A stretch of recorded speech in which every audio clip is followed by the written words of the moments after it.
Avant-hier, au Royaume-Uni, un mouton a été testé positif à la grippe aviaire H5N1.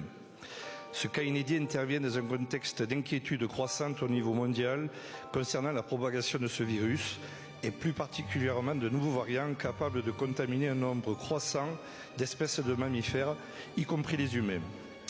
Aux États-Unis, ce sont près d'1 millier de bovins qui sont touchés depuis un an, avec des cas également confirmés chez des porcs et des alpagas.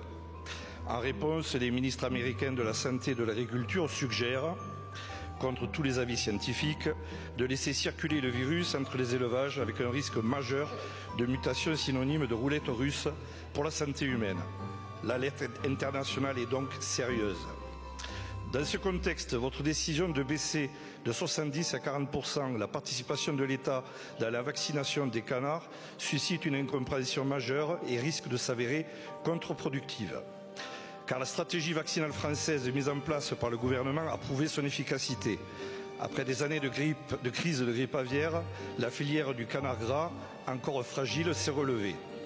Et en limitant la circulation du virus, c'est l'ensemble des filières animales qui bénéficient de cette protection. Madame la ministre, la prévention coûte moins cher que l'indemnisation. La recherche de petites économies ne peut servir de boussole face aux conséquences d'un risque d'affaiblissement de la barrière vaccinale dû à la démobilisation d'éleveurs qui vont voir impacter en moyenne leur marge brute de 15%. Or, 20% de baisse de la vaccination peut mettre en péril la stratégie globale en la rendant inefficace.